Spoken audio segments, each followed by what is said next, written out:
tem algo que a história do Alan dos Santos ensinou, como eu antecipei, aliás, há 2 anos, é que os devaneios do Xandaquistão não colam nos Estados Unidos. Não colam. Aqui nós temos problemas com as ideologias no judiciário e tal, mas não é nem perto do que existe no Brasil, onde há um ditador supremo que pode fazer o que quiser. E foi por isso que os Estados Unidos negaram a extradição do Alan. É por isso que os Estados Unidos negam que as medidas cautelares emitidas por um juiz megalomaníaco de uma república de bananas tenham validade aqui. Ora, hoje, está no Congresso dos Estados Unidos, uma novidade para vocês. Hoje. Está no Congresso dos Estados Unidos o diretor da Interpol em Washington. Uma das perguntas que o Congresso dos Estados Unidos vai fazer a ele, deve fazer a ele, não sei se já fizeram, que eu estou aqui fazendo o programa e no ar, mas é sobre justamente o judiciário brasileiro colocando criminosos políticos na lista de difusão vermelha da entidade. Eu não considero sequer improvável que muito em breve as ordens do Alexandre deixem de entrar automaticamente na lista de difusão vermelha da Interpol. Que é o que acontece, por exemplo, com a ordem de outros ditadores, como Maduro.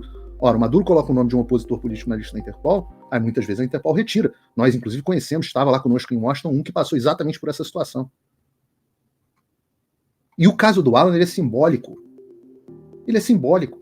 Ele é um desses onde o abuso foi tanto que ele ocasiona uma pequena virada de pensamento. Ora, até o Mário Sabino, ex-antagoniza, escreveu, acreditem se quiser, no Metrópolis, uma coluna lúcida, que eu gosto de elogiar quando alguém faz uma coluna lúcida. Os devaneios autoritários contra o Alan dos Santos são inúteis. A conversa entre brasileiros e americanos sobre o caso de Alan dos Santos foi um choque de culturas, talvez até de civilizações. Aí ele começa aqui. O blogueiro bolsonarista Alan dos Santos é uma figura execrável. Ele mente, difama e calunia, e eu acho interessante porque o Mário Sabino está difamando o Alan enquanto reclama de difamação, mas talvez ele não tenha percebido essa dissonância cognitiva, mas ele mente, difama e calunia, tem vocabulário imundo e os seus modos causam ascos. Dá pra ver que aqui o nojinho do Mário Sabino contra o Alan é estético, né? Fui alvo dele, assim como fui e voltei a ser alvo de outra gente asquerosa, os blogueiros petistas. E eu já falei aqui em vários momentos, falo publicamente, eu não concordo com a forma como o Alan muitas das vezes se manifesta. O Alan é um cara de muito coração e às vezes se manifesta com ímpeto e ataca pessoas até que não mereciam ser atacadas. Foi o caso, por exemplo, do Glenn Greenwald. Mas, por outro lado, essa figura coração teve a humildade de pedir desculpas ao Glenn. E talvez pedisse até, eu não sei qual foi o caso com o Mário Sabino, talvez até pedisse desculpas a ele. O ministro Alexandre de Moraes quer prender Alan dos Santos, mas ele fugiu para os Estados Unidos. Os repórteres Mariana noticiaram que no segundo semestre do ano passado, ou seja, essa história se tornou pública agora, e eu vazei ela 2 semanas atrás, porque eu tive conhecimento, mas eles noticiaram agora que no segundo semestre do ano passado, agentes do FBI e da imigração americana vieram ao Brasil para discutir um assunto com representantes do Ministério da Justiça e da Polícia Federal. Eu não sei se a história foi bem essa, mas é assim que foi reportado. As autoridades brasileiras exibiram um vídeo legendado em inglês com as falas do Alan dos Santos pregando golpe. De novo, o que é golpe, né? Para a irritação dos brasileiros, um dos americanos disse que não havia crime ali, só palavras. Por quê? Porque aqui nos Estados Unidos, até um golpe, você pode pedir, falar.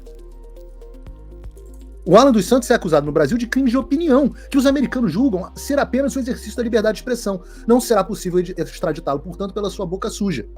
Os americanos concordam, no entanto, em dar continuidade ao procedimento de repatriação do Alan dos Santos pelas acusações de lavagem de dinheiro e formação de organização criminosa. Enviaram questionamentos às autoridades brasileiras, mas não obtiveram resposta. De acordo com os repórteres, o processo está parado no STF. E aí o Reinaldo Azevedo rasgou a calcinha, ficou louca no programa dele, dizendo que isso é uma interferência com o Brasil. Ora, Reinaldo, não é. É o cumprimento da lei. Só que ao contrário do que você pensa, a lei não muda de acordo com as suas conveniências, não. A lei é a lei. Então o homem que escreveu O País dos Petralhas muda de posição e passa a ser o grande defensor do Lula.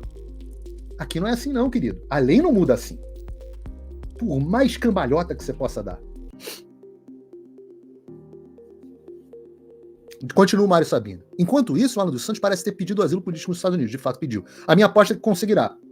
Correto. A menos que haja provas robustas de crimes cometidos por ele, que os crimes cometidos por ele não sejam opinião. Pelo jeito, essas provas robustas inexistem até o momento.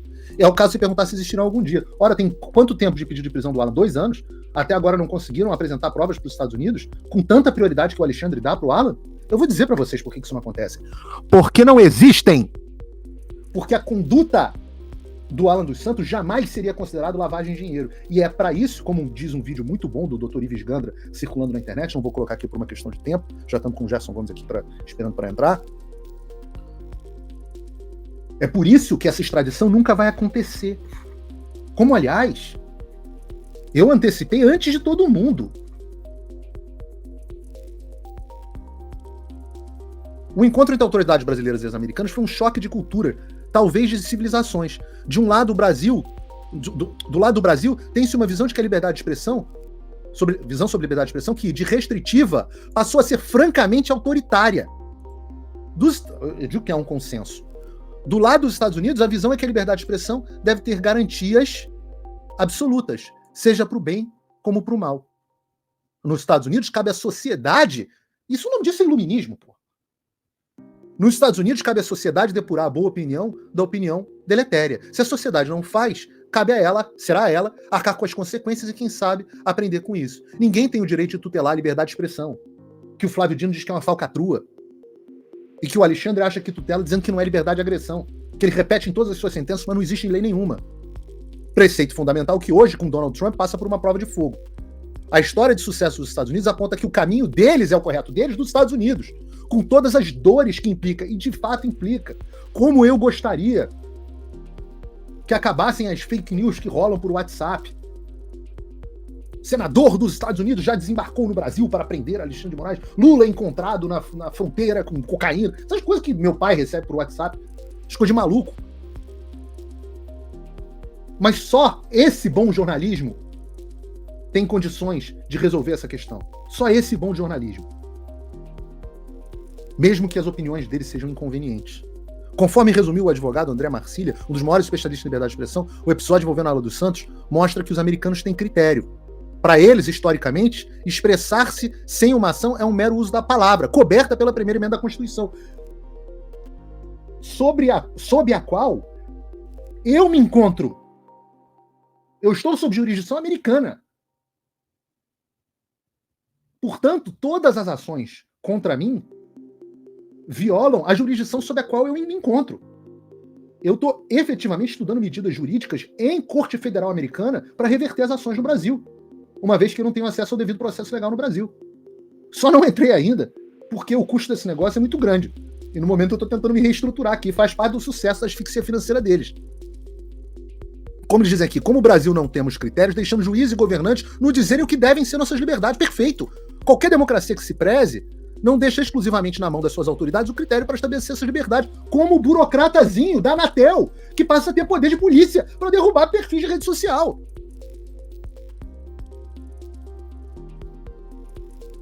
Como eu disse no início, o blogueiro bolsonarista Alan dos Santos é execrável, assim como blogueiros petistas. O problema não é eles existirem, é existir gente que os ouça.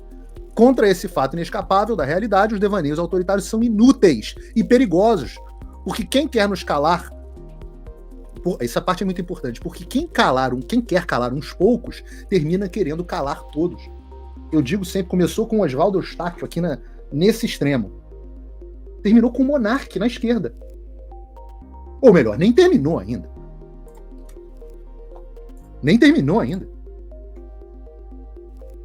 Isso que o Mário Sabino escreveu é apenas o óbvio. Mas como a gente está vendo no Xandaquistão, o óbvio se tornou loucura. E é claro que isso não vai durar. Não é possível que eles não percebam que que o fim disso é inevitável. Ora, as peças estão se movimentando. Mais e mais vozes no Brasil estão entendendo que o Alexandre foi longe demais. A gente pode ver aqui, por exemplo, a reportagem está no canal do Paulo Figueiredo Show. Deixa eu botar aqui em português. Estadão defende a conclusão do inquérito das milícias digitais no STF, pendente há 3 anos. Ora, e o das fake news? Pendente há 5. Então a imprensa passa a ter que começar a criticar, mesmo que timidamente, o governo Lula, o regime do Alexandre. E a turma do deixa de sismo está ganhando cada vez mais força no STF. Não é coincidência essa história de não há clima para prender o Bolsonaro. Ainda, os resultados econômicos dessa política aloprada do PT, eles estão se aproximando também de forma inexorável. Qual que vai ser o déficit do Brasil em 2024? 300 bilhões? Ano passado eu projetei 200, foi 230. Eles prometiam zero. Prometiam déficit zero para esse ano. Agora já estão falando em déficit de 100 bilhões. Eu projeto 300. Errei por pouco no ano passado. O Congresso brasileiro ainda está acuado, mas está louco para agir. O clima no Congresso brasileiro hoje é muito diferente do que era quando Daniel Silveira teve a prisão dele confirmada. Eles podem ter medo, mas quando eles virem a primeira oportunidade de agir, vocês podem ter certeza que eles vão agir. E a comunidade internacional, a mesma comunidade internacional que garantiu o regime alexandrino, como nós vimos no programa de hoje, garantiu Lula na presidência, ela está se conscientizando do que está acontecendo. E mais, o tabuleiro de lá também está mudando. A direita teve votação recorde em Portugal com o Chega. Não sei se vão ter novas eleições, parece que sim. É capaz do Chega ficar ainda maior. A expectativa é que tenha um crescimento gigantesco nas eleições europeias em junho. A Argentina já mudou e deve passar a exercer pressão contra as violações das liberdades no Brasil. Também estamos vendo como fazer isso da melhor forma. Talvez para o OEA. E nos Estados Unidos, aqui nos Estados Unidos, o Donald Trump, que teve com o Eduardo Bolsonaro pela segunda vez, em apenas 2 semanas, parece que o Laranjão vai voltar. A primeira das vezes eu estava com eles, a segunda eu estava no Congresso nos Estados Unidos, não pude ir. O Congresso, aliás, que deve realizar no próximo mês, não uma, mas talvez 2 audiências sobre o Brasil. Esse Congresso que deve ganhar mais republicanos em novembro. Os republicanos também devem conseguir recuperar a maioria no Senado. É um risco para a esquerda danado, porque vai ter possivelmente um alinhamento nos Estados Unidos dos republicanos tendo a presidência, a Câmara e o Senado. Ora, até o Elon Musk está questionando as decisões do STF brasileiro nos últimos dias. E, enquanto isso, todas as ações alexandrinas e com a colaboração da imprensa não tiveram nenhum efeito em desgastar a popularidade do Bolsonaro. Ele está inelegível, é verdade, e é improvável que isso mude, mas qualquer candidato ungido por Bolsonaro, um dos seus familiares, por exemplo, seria imbatível em 2026, mesmo com as eleições sujas. Como eu disse, as peças estão em movimento. Está na hora da gente jogar. Oi, eu vou ter que parar o vídeo só para te atualizar. A perseguição implacável continua. Desde dezembro de 2022 eu continuo sem passaporte, com as contas bancárias bloqueadas, redes sociais banidas no Brasil e muito mais. Agora estão vindo atrás de mim até porque eu contei para vocês os bastidores do que acontecia com os militares. E a novidade é que o Locals, onde muitos me apoiavam, fechou o acesso aos brasileiros por conta do STF. Então criei uma nova forma de você me apoiar diretamente. Você pode ser agora meu apoiador com uma pequena quantia por mês e ter acesso a vários conteúdos exclusivos, ou você pode agora também ser o meu patrono e passar a integrar comigo o meu grupo de elite, um grupo fechado de WhatsApp só para os patronos, além de fazer reuniões de Zoom mensais comigo para a gente discutir a situação do Brasil e do mundo. Se você quer que eu continue fazendo o meu trabalho, me apoia, use o link na descrição e eu garanto que eu vou continuar fazendo a minha parte. Muito obrigado.